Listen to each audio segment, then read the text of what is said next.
The economy that once fed the war is now eating itself. Across Russia, we see factories are cutting shifts as demand as well as cash begin to vanish. Rail freight, the backbone of industry, has begun to plummet. Coal and oil shipments, they are sitting idle.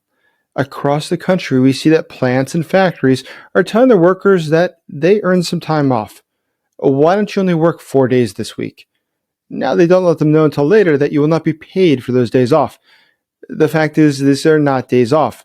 These are days that the factory can no longer afford to pay their workers. So Moscow's illusions today are running on fumes. The Kremlin forbids layoffs in order to fake stability, but millions of people are not receiving their pay. And the government solution, given the fact that these companies cannot even afford to pay their workers, is to increase taxes. Increase taxes so much that common people in Russia can expect to see 20% higher cost for things like food, medicine, fuel. None of these things will make the situation any better in Russia. Today, the economy is no longer managed. It's rather rationed. My name is Jason Smart. I'm a special correspondent for the Kiev Post and a national security advisor. When we look at what's happening inside of Russia, it's pretty fascinating. It was just the other day where we saw the Moscow Stock Exchange had its biggest loss in years. In fact, it amounted to more than 1% of the country's GDP. It amounted to nearly 2 months of what the military budget of Russia is. And why did it crash? It crashed because the Kremlin took a hard line. The Kremlin showed that it didn't really want to have peace talks, that it didn't really want to cooperate with the United States. And as a result of that, the investors reacted. But that's why we should not be surprised to see what we see now, that the Kremlin doesn't know what to do. Now, of course, it can't really offer its citizens a better solution. It can't really suggest a way to improve the economy. So the only thought it has is to end this war faster, not through peace talks, but through terrorism. And that's why Russia today is engaging in a new wave of terrorism against Ukraine. So help me get this message to more people about what's happening inside of Russia, the disaster that it really is, and what's happening inside of Ukraine, a country that is resilient and is fighting for its freedom. All I ask you to do is to please like this video, subscribe to this channel, and consider becoming a channel member today. So, as we look at what's going on in Russia, there's a few different things we can note. One, their economy is a disaster and they don't know what to do. That's the primary thing. But the secondary thing is this. The average Russians are becoming very fed up by the situation. They're not happy to see this. They're not happy to see the fact that they don't have money. And when they do get money, it's losing value. And not only is it losing value, the government's adding new taxes to make things even more expensive. How does that sound like a good equation to anybody? How does that sound like a government that's worried about you? But to be fair to the regime in Moscow, they have higher priorities. The people that live in Russia are not that priority. The priority for them is something different. It is to commit terrorism. And that's why we saw this attack on Ukraine. On October 9th and 10th, Moscow launched 465 drones, 32 missiles across Ukraine. Kyiv, Zaporizhzhia, Dnipro, Kharkiv were all hit. These coordinated waves of attacks went for the energy grid. Now, Ukraine was successful in jamming about 405 of the drones, 15 of the missiles. That's one of the best rates of defense that Ukraine has had so far. However, even with that high success, some slip through. And that's why today, in Kiev, about 73% of the city does not have electricity. The entire left bank of Kiev, the city itself is divided by the river Dnipro. The entire left bank, though, has no electricity. And it's not clear if the city might also lose water. But aside from that, they've also lost the ability to have mass transit. And that's creating its own problems. Now, it's already up and working again, but very slowly. So what does this mean? Should we expect now that the Ukrainians will surrender? That now the war is closer to being over? That now, thanks to the defeat of Ukraine, the conquering of Kiev, things will be just great in Moscow? Not quite. That's not happening. The Ukrainians aren't giving up because so far, during this entire war, living in Kiev, I have not once heard anybody even suggest, after a significant missile attack, that perhaps now is the time to get out the white flag and hold up our hands. That's not what people are talking about. People are talking about the need, more than ever, to strike back, to hit the fuel depots. Look at the attacks recently in Rostov. Look at the attacks in Volgograd. Look at the attacks in Efimовka. All these attacks, all together, are echoing the national sentiment. Now is the time for Russia to pay. Now is not the time to back away. Rather, now is the time to stand up. Now, Ukraine is facing very challenging odds, of course. Look at the factory for making drones in Russia, in Tatarstan. They can produce about 2,700 drones per month. That's a lot of drones. And in the end of the day, the only solution to that is to destroy that factory. Ukraine must have the capacity to destroy these factories that are producing these agents of death, these things that are attacking Ukraine regularly. The attack just last night in Kiev killed civilians. It attacked apartment buildings. And this is not the first time. And that's why it's so important today that Ukraine picks up the attacks, that it does more to make sure that the pipelines of Russia are damaged. Let's consider this. Inside of Russia today, we know that there's a significant economic problem. We know that steel outputs are massive. However, the warehouses are overflowing with steel. We know that cement demand is down 60 million tons.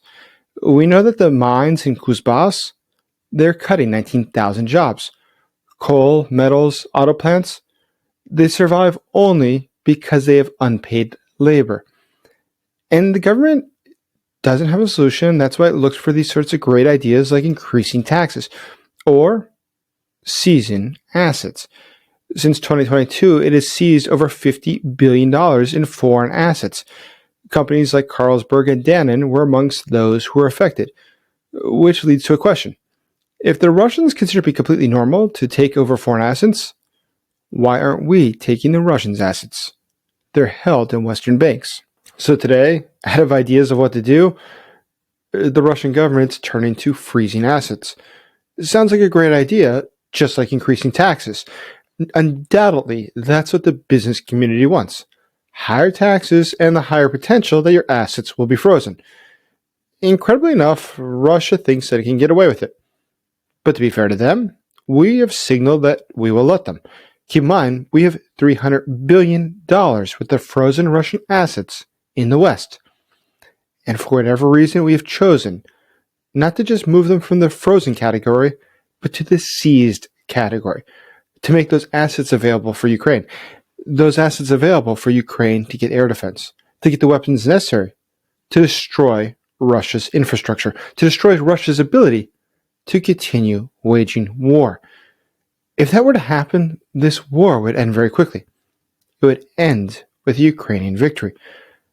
But the West, yet again, hees and haws and does not make a decision. Today we see that Russia is in a situation that is untenable. Between the gasoline shortages, the diesel shortages, the fact that across the country, factories are not able to keep working. We see that public transportation in Russia is also beginning to suffer. We see that the situation is grave. And even Pavel Durov, the founder of both Telegram and VKontakte, came out with a statement saying that the authorities are trying to clamp down on free speech, something that's quite obvious. But given the fact that he works in the field of communications, he wished to mention that what we see happening now in Russia is something unique. How grave it has become, how much they're doing to prevent the population from knowing the truth, to monitor what they're doing. So why should we be surprised by that? Because this again is just like the taxes. This is just like the legislation now where you cannot fire people. It gives the image of everything being okay, but in fact it is a total disaster. Forcing factories to keep people on the payrolls and then not pay them is neither a favor to the worker or to the factory. But at the same time, to tell the citizenry that everything's fine, everything's great, but we're going to monitor you, that again doesn't make any sense. It can't be both. Why do you have to monitor them? Well, they have to monitor them because they realize that people are noticing there's something wrong. The people in Russia themselves realize that things are not going the way that they should. There's clearly some very significant problems. And there are very significant problems. Because when we see the attacks in Ukraine, like the violent ones last night, nothing changes. The war goes on, the Ukrainians continue fighting. But the attacks in Russia are causing people to have more fears. We saw the Moscow Stock Exchange lose about 1% of the country's GDP just in a few hours. How'd that happen? Well, because the day before yesterday, somebody in the Russian Foreign Affairs Ministry decided to say that the relationship with the United States was turning sour, that the optimism for ending the war soon was dissipating. And that's not the sentiment that people want to hear. That's not the sentiment that people in the business community wish to know about. The same business community that is trying to leave the country. The same business community that realizes getting paid in rubles is going to make doing business impossible. The entire country is sort of like a Ponzi scheme. Everybody pays up. But in this case, you don't really get anything in return. It used to be at least you got the sentiment that there'd be security, that there'd be stability. But today, the government cannot promise you that. The government cannot promise you much of anything. Today, they give people their pensions. How are those pensions? They are not indexed. They are losing value every single day. Look at the fact that now, in multiple regions of Russia, teachers are not getting paid. Look at multiple regions of Russia today, how many different oblasts are having a problem with liquidity. So much so that they're running to Moscow asking for bailouts. But Moscow doesn't have the money for those bailouts. Moscow can barely afford to pay the personnel in the military. And if it has to choose between its military and the people that are working in the regions or their teachers, trust me, the teachers will not win. They are certainly not the highest priority. And that's sort of depressing, but not surprising at all. Russia generally thinks this way. It's not very forward thinking. It is a dictatorship run by one man, Vladimir Putin. So how can we understand this insanity? The fact that they are doing everything necessary to make sure that they don't have businesses. They are forcing businesses into a corner and the businesses go bust. And somehow the Kremlin thinks that they're doing a great job. But once again, it goes back to a central argument which I've made many times already in this program. We cannot expect that what the Kremlin does is for the national interest. That in any way it's planned to help Russia. It's being done to help one person, Vladimir Putin. Now, Vladimir Putin is representing a mafia, and so what he does is in the interest of the mafia. This war is one example of something he is doing out of self-interest, or the interest of his mafia clan. It's not something he's doing for the interest of the Russian people, which is a tragedy. October 9th would have been the birthday of Nemtsov. Now, Nemtsov himself was a fascinating figure. He was a physicist, he became a reformer, he was a deputy prime minister. He was someone who believed in a democratic Russia. However, Boris Yeltsin made a decision. Close to choosing him to be his successor, he instead chose Putin. He chose Putin because he needs somebody that would cover up the corruption that he himself, Yeltsin, and his daughter had engaged in during his presidency. He chose Putin because he knew Putin was the type that would do it. Putin was the type who was willing to blow up apartment buildings in Moscow in order to boost his own popularity so they could win the presidential election. So obviously, Putin would have no qualms about covering up some corruption. But had the country chosen a Nemtsov, how different the world would have been. What a different country Russia could have been. But that is now lost. It is lost forever. And like this generation of Russians who are needlessly dying in a war, who are needlessly becoming murderers in a foreign country, this is all due to one person, Vladimir Putin. A man who today is engaged in a war of terrorism. Ukraine today is defending homes. Russia is attacking hospitals. There is no comparison between the two. But in all cases, there is only one thing that is absolutely certain. And that is that today, Vladimir Putin is under unique pressure because he's pushing the business community too far. The oligarchy of Russia is the only thing he really must fear. And that oligarchy is quickly losing its patience. Thank you for watching. Please like this video, please subscribe to this channel, and consider becoming a channel member today. And please leave your comments below and send this video to others. As always, thank you for supporting Ukraine.